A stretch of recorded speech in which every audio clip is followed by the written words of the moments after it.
என் வாழ்நாள்ல நான் திமுக ஓட்டு போட்டதே கிடையாது.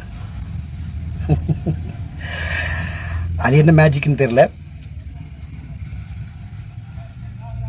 இந்த 2026 நான் திமுகவுக்கு தான் ஓட்டு போட போறேன். அதுக்கு காரணம் ரொம்ப சிம்பிளா சொல்லலாம். இதுக்கு முன்னாடி எடப்பாடியார் ஒரு 4.5 வருஷம் ஆண்டுட்டு இருந்தாரு.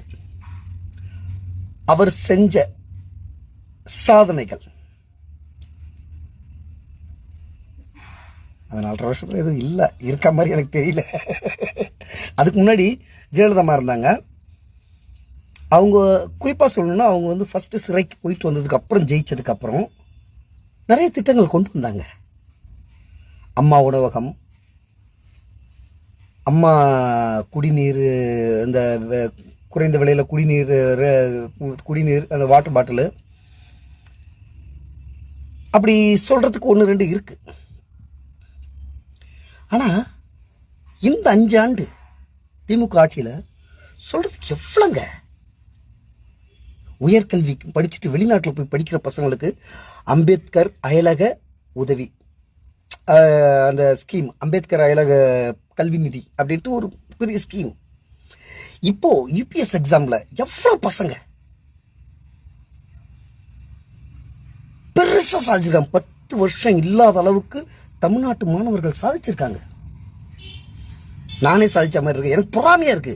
நான்லாம் படிக்கும்போது ஸ்டாலின் முதலமைச்சரா இல்லைன்னு பொறாமையா இருக்கு. அவ்வளவு பொறாமையா இருக்கு.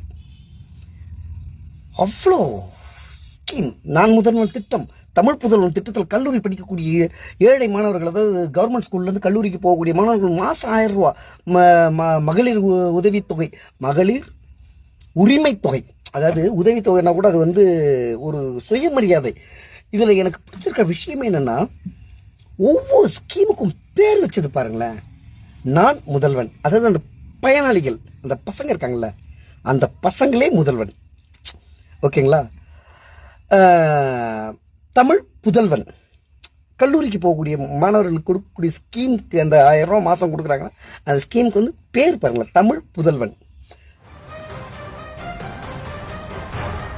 வாக்களிக்காதவர்களும் வாக்களிக்க தவறிவிட்டோமே என்று எண்ணும்படியான ஆட்சியை வழங்குவேன், சொன்ன சொல்லை காப்பாற்றியுள்ளேன் என்று சமூக வலைதள காணொலி ஒன்றை சுட்டிக்காட்டி முதலமைச்சர் மு.க. ஸ்டாலின் பதிவிட்டிருந்தார். அந்த